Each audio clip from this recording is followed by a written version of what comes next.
with a citation. And that makes it so easy. I'm writing papers like that.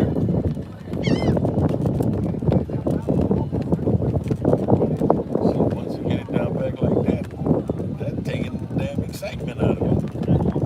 And it's exciting to me to get to the end. All my classwork done after Monday. Turn in the last paper Monday. Done. Man.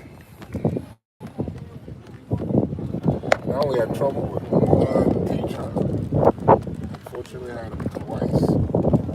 Actually, I had him 3 times and I dropped out of class. And then they gave it to me again.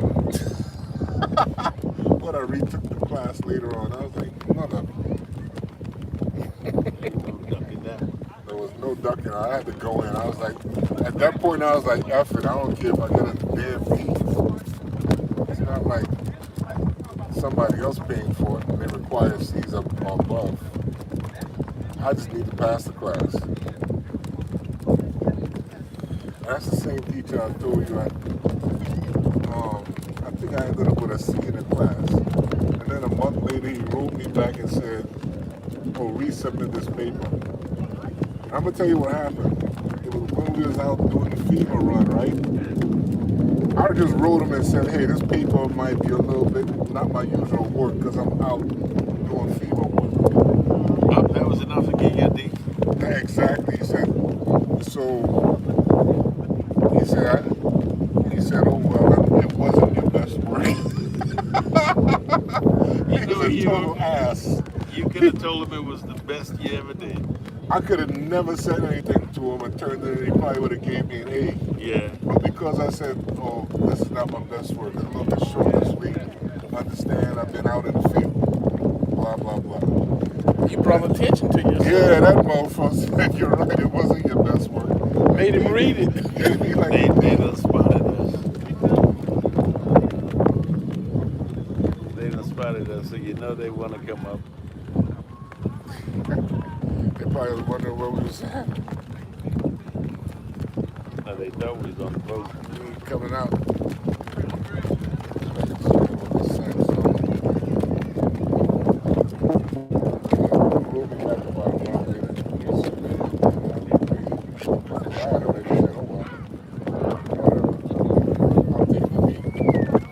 The class was over with? Yeah, the class was over with. And he told me resubmit the paper. I resubmitted the same paper. I didn't do nothing to it.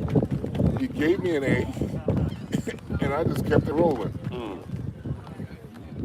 Hey, as long as it changed the grade. And the class over with, but I ain't resubmitting no paper. I resubmitted it, and I was like, okay. Not if you got a D. If I got my grade. It. No, I would. A D is still passing. Yeah, but if he tells you to resubmit it, as long as he ain't trying to come back with no F. Actually, it wasn't a D, it was a C. I ended up with a C in the class. Oh. But on the re-eval, what'd you get? Hey, Shit, I'd do it. I'd resubmit it. The same paper? Yeah, I'd resubmit it.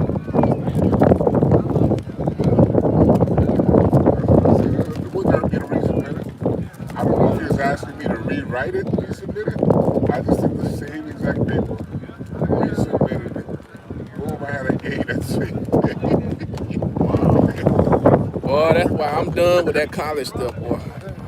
He was an ass. And that's the same teacher that wrote me and said, hey, you got flagged for AI. And when I looked at what he flagged, it was the question. It was the question on the syllabus. I didn't even respond to that one. I didn't even respond to it. I was like, what an ass. Yeah, I got flagged. The question from the syllabus. So you're not gonna write your what do you call it? The thesis?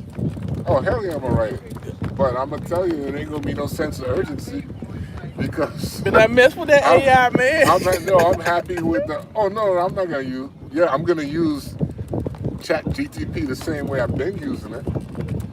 I actually write my own papers. I just don't do the deep research, reading all the books. Oh dang. Not when Chat GPT can read all the books. Chat GTP. If I said Chevy Novas, I say Chat GTP find me reference material, real world reference materials on Chevy Novas, and it'll give you a list of paragraphs that support, Chevy Novas. And I just take that and insert it into my paper. Paraphrase it, insert it into my paper with the citation. Man, we sharing with the world how to scoop the system, man. Oh, boy. It's so easy, bro. Yeah, I used to hate writing them papers, man. At that master's degree level, man, I know the doctorate is worse than that, but man, writing all them papers, I was sick of it. No, I'm 55. I'll be 56 next week, so I'm a long way from being a student.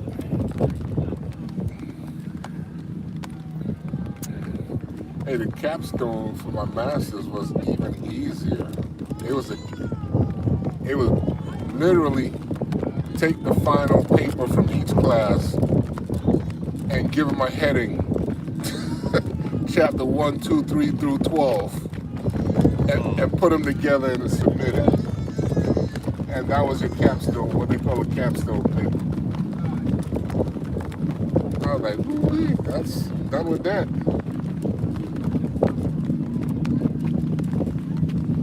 They didn't even have AI back then. Us. Yeah, that AI gonna make a whole lot of students lazy. Stupid. I think that's gonna go too far, man. They get too smart. Once it changed from doing your own personal research, you could say that over and over again. Once it went to where people could use their computer, or once they could use the internet, they probably said the same thing. Listen, I'm gonna tell you, man, the smartest people in the world ain't all about memorizing whole books, citations and stuff. It's all about resource management. If I give you a job, even though you don't know nothing about it, but you can put the resources together and get it done. Yeah. That's the smartest person in the world. Yeah, finding the answers. Getting it done. You gotta create the answer, you just gotta know where to find it. I'm not gonna sit here and tell you I could reference all these books. That's what they used to do at the promotion board in the Army. And you don't know the answer to something, you can give them the reference. Yeah. I can get back with you with the reference from so-and-so. What did they told you? Okay, then you come back with those answers and we'll finish your promotion board. Yeah, but some people be having it memorized. Now, I could do that, but I'm too old for that. I'm too old. It ain't that serious. But boy, hey, the promotion board, that was serious business. That's when you trying to make it to the next rank, More man. money. And they had a study guide. When you go and study the study guide, you can know all the answers, Neil. But it be so much stress on you when you come in there. You be doing stupid things. Say something stupid. It's just crazy, man. I guess I'm gonna have to memorize this dissertation for the challenge, right? No, all you gotta do is know in your head that when you go in to do that dissertation, you know more than anybody in that room. But you might not. But you do. The only thing they know is what you tell them in your write-up. That's true. So you can tell them anything. Yes, You got recent information. You are the expert. It's all in how you answer. So you got to go and defend it in front of them like a boy, right, Win? Yeah. Some do that physical appearance, and some do like a Zoom type. I've been looking at those on YouTube just to see what it's like. Yeah, some do a physical appearance where you go like a board, and some do a Zoom, some do just telephonic. I see some run through doing 20 minutes, and I've actually watched one that was like an hour and a half. Yep. All I did was set up a meeting room and gave all the committee and the chair their login information so they can come into the meeting. And then I just gave a presentation of what it was all about, what happened, what I intended to show, what did I show. I think that's better than going there and being in front of somebody, you know, in person. It don't matter, because either way, you got to know you know more than anybody in that room about that subject. Yep. You are the expert.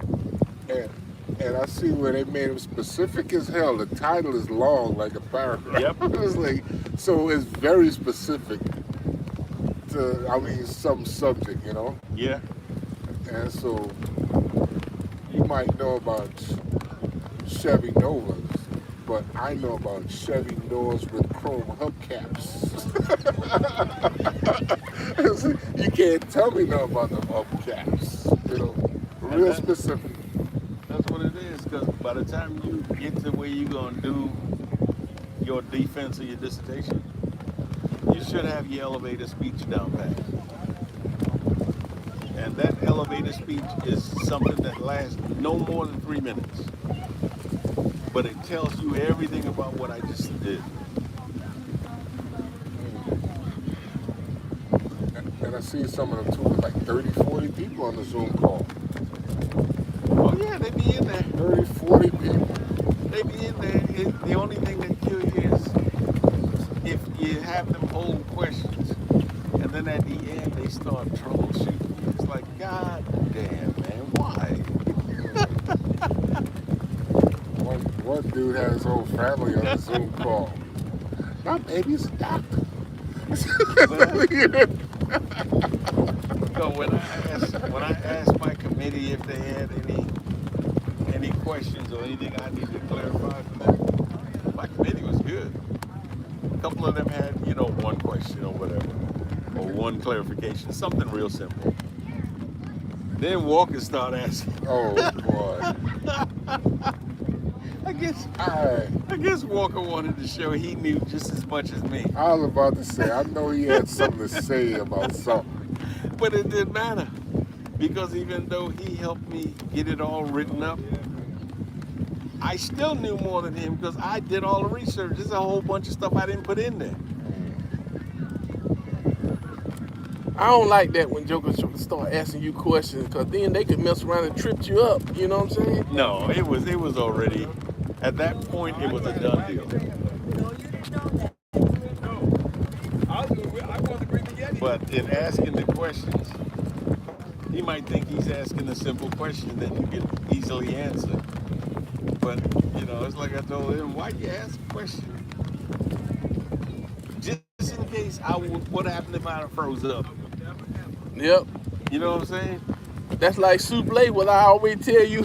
When I went to that promotion board, she asked me something crazy, man, and I was like, oh, man, I never forget that. You talk about, I know you knew the answer. Well, you could have done like everybody else. And she was always never online. She was always in the office. Damn. I just want to go to lunch. You're going to be done with your answers. That's the other thing. You gotta watch your scheduling. Don't do it first thing in the morning when they fresh. Wait till they done got tired. Don't do it after lunch. You do it like at 10 o'clock or something, Yep. where they can finish up with you and get an early lunch. It's all good at that point. I don't see too many people fall asleep on me after lunch. And then you also got to pay attention to where your committee is, because if you schedule it 10 o'clock here, that's 7 o'clock over in California. Yeah. My school's in Colorado. That's what, 3 hours? It's still the same time. Yeah. That's why when I turn in my homework on Mondays, I got till like 11 o'clock. I get up and start doing. last minute homework till 10:58. I be like, send. No, man, I don't miss none of that college stuff at all. I tell you another class that threw me, man. Accounting. I hate accounting. Oh man, that class. I hate accounting and bookkeeping. Accounting and that statistics. I hated that I too. like statistics. Yeah, statistics didn't bother me. I kind of like that. The accounting, like the Chinese people say, I'd rather die that cut of 1,000 razor blades. What used to kill me in that was them damn balance sheets, man. Yeah, it's stupid. It didn't make sense to me. Double Dewey decimal dumb stuff. Even though all you gotta do is anything you do on one side gotta be done on the other side somewhere. On another chart, yeah, somewhere. Birds of a feather flock together. They better stop feeding them birds. They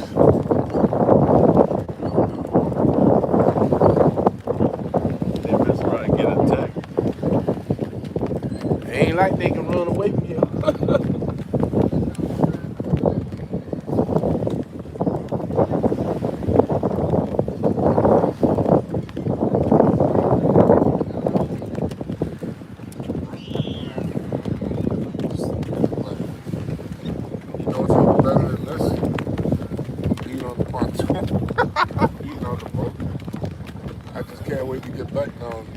My boat. You gotta come out with me one time, man. You know what I don't see? You know how they usually have that little string of floaties that tell you how far the swimming area goes? Yeah. Buoys. Yeah. It might not be that deep in here, man, because they got You can that Go wall. out to the jetty rocks. Well, you don't see no sharks in here either. Got to be up in here somewhere, because look at the size of that boat coming in. If he can make it in here, a shark can make it in here. Oh, yeah. I wonder if you can swim out to that sandbar out there. You can see a sandbar. I see the sandbar too. I was just thinking the same thing. But see, that distance is actually far as hell, man. Yep. So the last time I went on a cruise down in the Bahamas, I almost drowned myself. I went out snorkeling by myself, and I went all the way out to the buoys. No problem. Usually no problem. But then I saw something deep in the water. I was like, I'm gonna go check that out. Oh, hell no. And I started swimming. I was like, I wasn't getting any closer. I didn't realize how deep it was. Oh, damn. And then I made a mistake and sucked in some salt water into my snorkel. And I started going back up. When I got back up, I was still gagging and coughing, and I'm way out there. No. And I started panicking, like, shit, I'm way out here, and I'm coughing and gagging and gargling. Damn. I started backstroking and coughing, and I'm out there by myself. There wasn't other people swimming out there. No. But the easiest thing to do in salt water is the backstroke. So I started backstroking and floating and catching my breath. Yeah, but if you went out to that sandbar, them boats passed kind of close, man. By the time you look at the little wake, that little wake will knock you off that sandbar. Maybe. It's kind of windy out here, too. Out of the private island at Cedar Key, I think it was called. Okay, whatever it is. It's about where that sandbar is. You know where they have the rope? It's roped off and a net. They ain't got no sharks on that beach. This is a net that goes all the way around the whole thing. Okay. And there's guys on jet skis that actually patrol back and forth by the net, checking stuff out.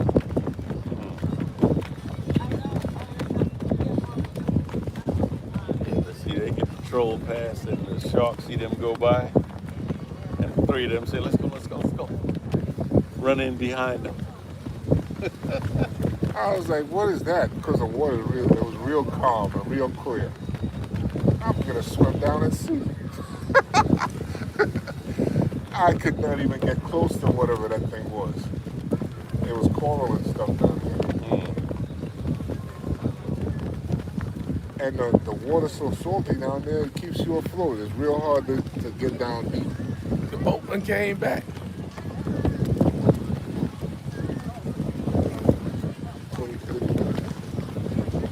I looked at that and I was thinking, yeah, but to me that seemed too soon.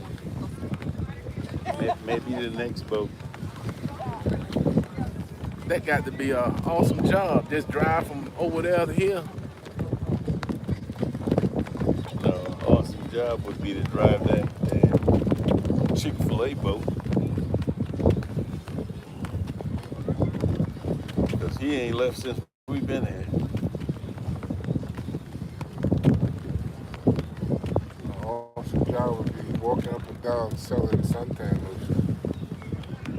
No bueno. You had to go out in the sun for that. That one on Chick-fil-A boat, I bet you they got a bimini cover and everybody sitting around underneath it. Man, even when we was 18 and 20, the sun wouldn't even faze us. That's true. Walk That's around true. here with no shirt. And you probably put on some damn baby oil. Be sizzling.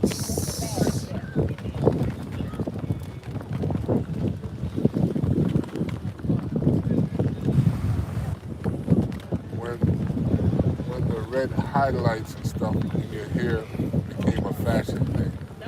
We used to put hydrogen peroxide in our hair and stand up in the sun for hours.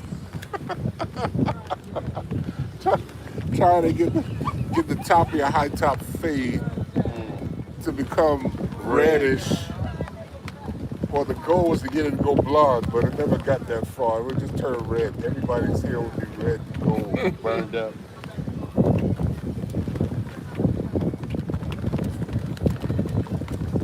I was sitting there saying to myself, damn man, it's nice they don't have all that seaweed. Then I noticed this little kid here playing with the seaweed. Yeah. I just can't stand the rocks. I can deal with the seaweed. Nah, I don't like the feel of that seaweed, man.